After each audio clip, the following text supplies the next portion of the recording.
मानसिक स्वास्थ्य एक गंभीर समस्या बनती हुई नजर आ रही है और इस पर लगातार हम यहाँ पर चर्चा करें क्योंकि अब वक्त है इस पर खुलकर बातचीत करने का ताकि इस समस्या का समाधान निकाला जा सके। इस पर चर्चा करने के लिए वरिष्ठ डॉक्टर बेदी हॉस्पिटल के डॉक्टर विक्रम बेदी भी इस वक्त हमारे साथ जुड़ गए हैं।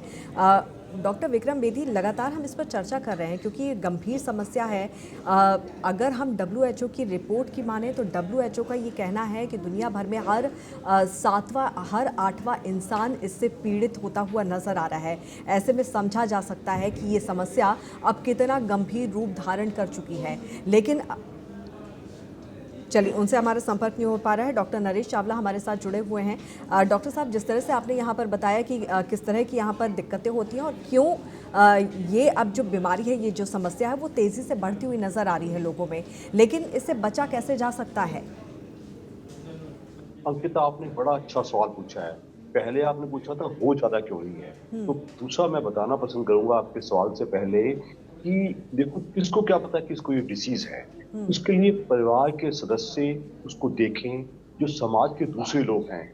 एक स्कूली बच्चा टीचर दिखता है, ये पहले तो हंसता खेलता था, अब ये उदास बैठा रहता है या ज्यादा वायलेंट हो गया है, ये चीज पहचानना जरूरी है। जो दूसरे सपोर्ट ग्रुप्स हैं, एक मोहल्ले में देखते हैं, एक बच्चा पहले हंसने खेलने के लिए हो जाता था, अब ये बाहर नहीं निकलता। परिवार के सदस्य, माँ देखती है, पिता देखते हैं, दूसरे परिवार के सदस्य देखते हैं कि इसको क्यों है। तो सबसे बड़ा उद्देश्य इस वर्ल्ड मेंटल हेल्थ डे पे है कि हम सिम्टम्स को रिकॉग्नाइज करें और उसके लिए मदद जल्दी लें। जैसा कि मैं पहले कह चुका हूँ कि हमारे देश, पर्टिकुलरली इंडिया में, लोग मदद नहीं लेते, सोचते ऐसी ये कमजोरी है। जी, ये कमजोरी नहीं है, ये मेंटल हेल्थ का है। इसके लिए बाकायदा आप काउंसलर्स के टच में रह सकते हैं। इसके लिए आप साइकोलॉजिस्ट भी होते हैं, साइको एनालिस्ट भी होते हैं, और साइकियाट्रिस्ट जो मनोवैज्ञानिक स्पेशलिस्ट होते हैं वो भी होते हैं। और आपने पूछा कि हम उसको अवॉइड करने के लिए क्या करें। जैसे कि आपके प्रोमोट में बताया गया था कि good healthy living. Healthy living में क्या होता है कि हम अपना पर्सनल हाइजीन का ख्याल रखें। हाइजीन सिर्फ सफाई नहीं, बल्कि टाइम पे सोना, अच्छी स्लीप करना, नेगेटिव सोच मत करना, व्यायाम पे ध्यान देना, मेडिटेशन करना, योगा करना। तो सबसे बड़ी चीज है अपनी क्षमताओं का पता होना। अगर मेरी क्षमता क्लास में सिर्फ 70% नंबर लाने की है और मैं कोशिश करूँ मेरे 99% नंबर क्यों नहीं आए, तो ये कहीं गलत है। इसका मतलब ये कतई नहीं है कि मैं 70 का 70 पे ही सीमित रहूं। मैं कोशिश करूं अपने अध्यापकों से, अपने बिल्कुल। परिवार के जनों से कोशिश करूं, लेकिन ये नहीं कि उम्मीद से ज्यादा उम्मीद करने। ये सबसे ज्यादा जो हमारा दिल टूटता है, वो ज्यादा उम्मीद करने से होता है। बिल्कुल, तो दूसरा जो परिवार के बात करना बहुत ज़्यादा ज़रूरी है, जो अक्सर हम नहीं करते हैं और कहीं ना कहीं जो सोशल मीडिया की जो दुनिया है उसमें हम खोते हुए और अकेले पड़ते हुए नज़र आ रहे हैं। डॉक्टर विक्रम एक बार फिर से हमारे साथ जुड़ गए हैं। डॉक्टर विक्रम, जिस तरह से ये समस्या लगातार बढ़ती हुई नज़र आ रही है, हर 7वां से 8वां इंसान जो है वो मेंटल हेल्थ डिसऑर्डर से अब पीड़ित होता हुआ नज़र आ रहा है, लेकिन सबसे बड़ी प्रॉब्लम ये है कि लोग खुलकर बातचीत नहीं करते हैं, लोग अपनी समस्या को पहचान भी नहीं पाते हैं।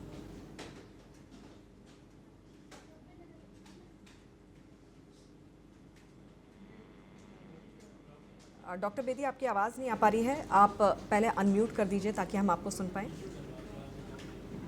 हाँ जी, अभी जी, आवाज आ रही है। जी बिल्कुल। राइट। तो अगर हम बात करें, अभी भी जो हमारे मेंटल हेल्थ है ना, इसको हम ट्रेजेडी के साथ जो है या स्ट्रेस के साथ लिंक करते हैं। इसको अभी तक हमारे कल्चर ने और सोसाइटी ने इसको एज अ बीमारी नहीं इसको वो ले रहे। So this is actually a disease. जैसे डॉक्टर साहब ने भी कहा कि ये एक डिसऑर्डर है, ये एक डिजीज है। इसमें बहुत हार्मोनल चेंजेस भी जो हैं वो जो है बहुत महत्व रखते हैं एक बीमारी को बढ़ाने में। Some people are prone to depression. तो इसके साइन एंड सिम्टम्स जो हैं वो देखने बहुत जरूरी हैं। मी बीइंग अ पीडियाट्रिशियन, मैं ये जरूर कहना चाहूंगा कि ये डिप्रेशन, एंजाइटी कोई अडल्ट का या अडल्ट की बीमारी नहीं है। हम ये प्रॉब्लम 8 साल ऑनवर्ड के बच्चों में भी बहुत रेगुलरली देख रहे हैं। तो इससे बचा कैसे जा सकता है, कैसे इसे क्योर किया जा सकता है? सॉरी, आपकी आवाज नहीं आई।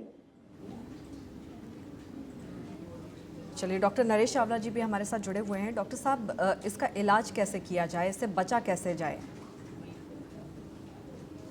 है।